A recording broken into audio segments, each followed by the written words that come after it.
bu dee yaa ngi doog a seetaan suñu vidéo bul fàtte abonné liker partager parce que ça nous aide vraiment. man Sonko dina indi rapport nee na dafa juum du IGF la na indi rapport IGF bu amul rapport IGF na indi rapport FBI bu ko neexee man Mame Mbaye Niang rapport musuma épinglé. rapport boobu am na mooy premier rapport man boog Mame Mbaye Niang bi ma gis waaye comme que nee nga ñun ñëpp ñoo ko gisandoo du loo xam ne mën naa cee wax mais sama akulaay taala damay wax ni que am na janvier. mooy yéen. bu rek lay def. yow mës ngaa gis rapport. waaw Fatick. gis naa daal. déedéet mës ngaa gis rapport. mas naa gis rapport. kon doy waroon nga ko jox sa naataango journaliste yi ñu condamné bërki démb tribunal boo bëggee ma wax organe yi. ñu condamné leen 10 millions. beneen organe ñu condamné ko 10 millions parce que rapport bii ngay wax. dañ leen koo laaj dañ leen koo binduloo ca rapport bii ngay wax amul. amul. amul.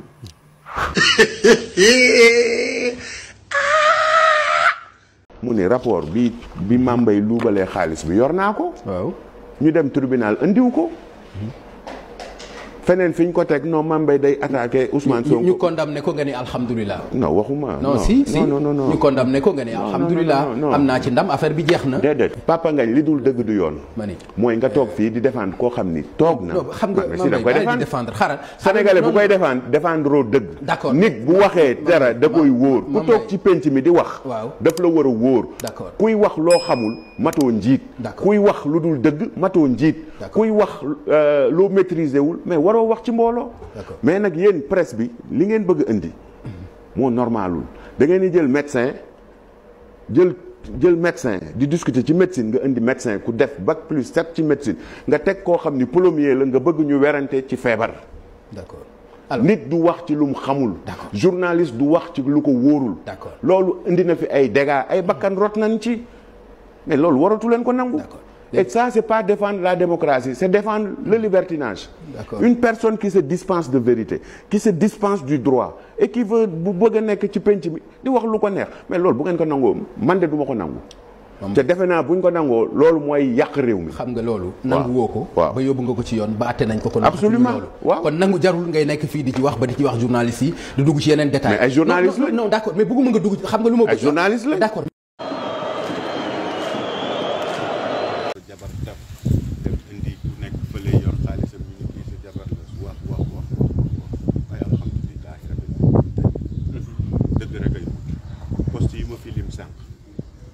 loolu dong laa def ci fukki at ak ñaar yi nii amul ci benn poste boo xam ni dinañ la jox alalu askan bi man koy mën a jël alalu askan bi ñi koy yor dañ koy xam poste yi ma lim nii yooyu yëpp doo jotee alalu askan bi ba mën cee jël waaye nag boo jiitoo da ngay nangu waaye ñu xam ni que metti woon ci ñun metti woon na ci suñuy àndandoo metti woon na ci suñu njaboot metti na ci suñuy wayjur surtout bu la yàlla nattoo nga am wayjur bu mel ni man sama wayjur dafa bâtir réputation ci réew mi avant ñu may xam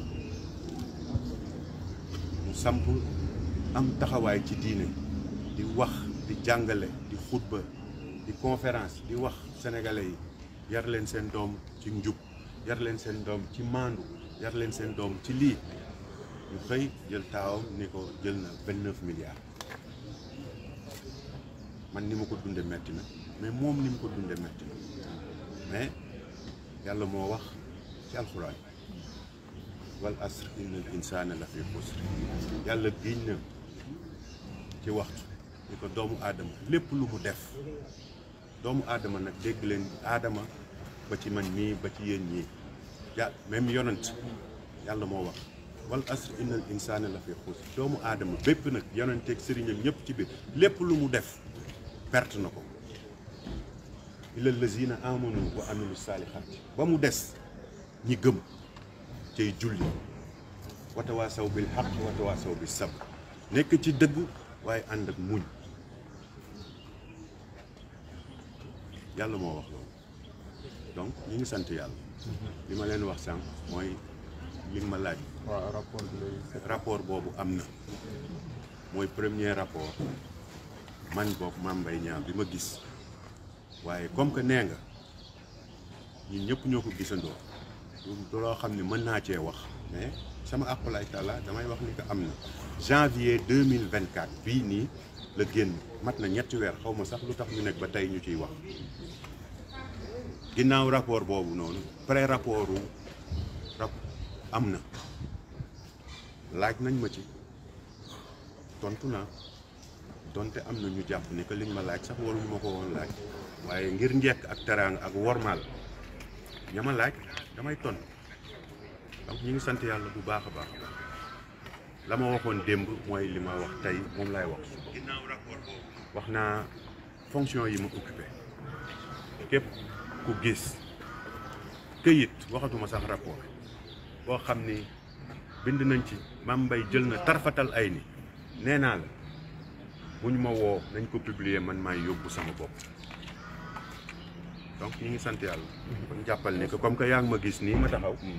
et que man rapport boobu ngay wax aw ma droit wax ci mais am naa ko am naa ñaar yëpp bu ma ci gisoon kon tey bu ma ci gisoon luñ ma ciy jiiñ wala luñ ma taxaw kon du ma taxaw fii yóbbu naa sama bopp bu yàgg. ci nasaraan nga ne reddition des comptes exigence. non déedéet dama ni dégg naa président bi wax ko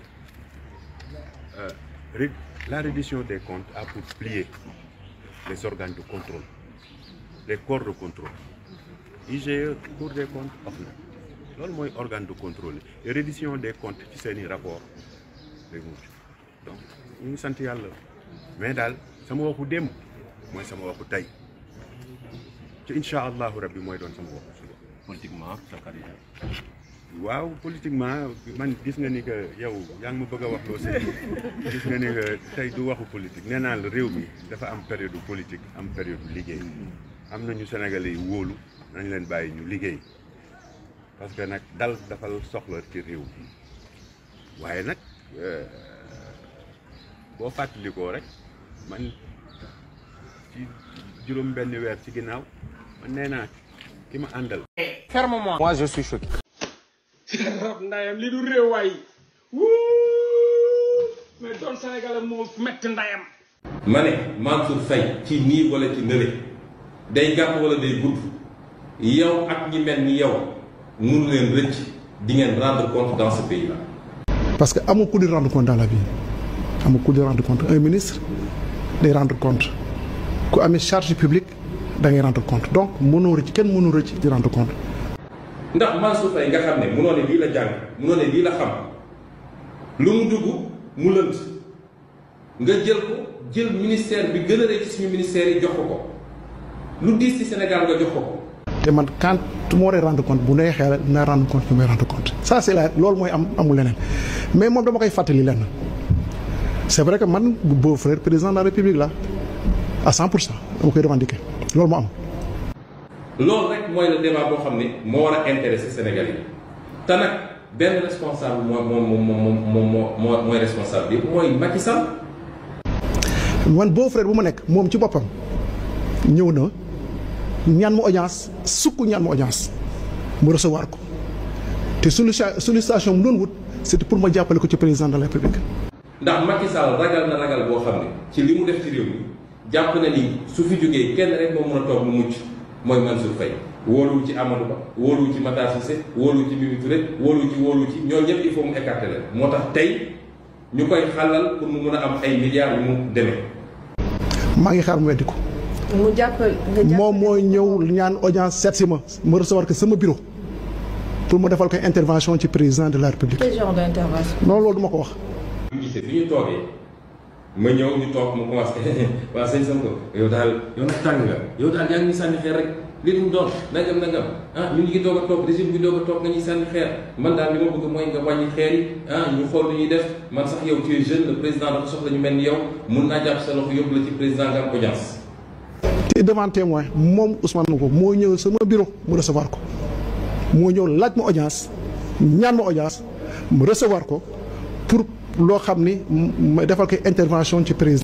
noonu la audience bi jeexee ma génn bi ñu génnee la Cheikh Issa su dee ñii ñoo war a jiite réew mi gisuma ëllëgu Sénégal te li may wax nii bu dee am na lenn lu ciy dudul dëgg billaahi wallaahi wa tallaahi yàlla ma yàlla la.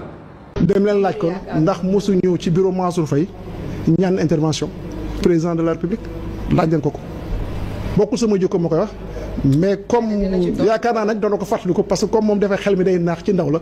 day fàtte ay xam nga Mercalex rek ay Atlas j'espère que bii du ko fàtte. wax loo ma wax te fileeg maa ngi gëm ni dëgg laay défendre du ma wàcc ci loolu kon du ma ñëw fii nga naan ma ay ma yóbbu la ci Macky Sall ngeen wax yi wala ngeen wax laa nangam. te na ko wax nag ci kanam ñëpp man maa ko wax te la ñëpp dama dégg. moo ñëw ñaan ma audience ma recevoir ko sama bureau devant ay témoins ci loo soxla boo xam ne daf ko amoon ci président de la République man maa ko wax. ma ne ko monsieur Mansour Faye man soxla ma audience avec Macky Sall la may def it dama koo def ci cadre mandat boo xam ne syndicat bi ma bokk moo ma ko jox. ce jeune homme là xamul lu muy wax xam nga koo xam boo xamul la wax da ngay noppi. nit ñi nag seen xel lañu yor mënu leen fexe ba nax leen. ah boo ñu leeraloon dina neex de. déedéet fa laa yem du ma divulguer secret entretien bi. d'accord amul problème suivi espérons que. te Sénégalais yi xam ngeen ni musuma leen wax dul dëgg dama ko waat nag su dee ñoom génn nañ taxaw waat dootuma àddu ci affaire bi yàlla moo ñuy àtte bi sa yow ma xiyaam. dafa désolé waat. bu dee yaa ngi doog a seetaan suñu vidéo bul fàtte abonné liker partager parce que ça nous aide vraiment.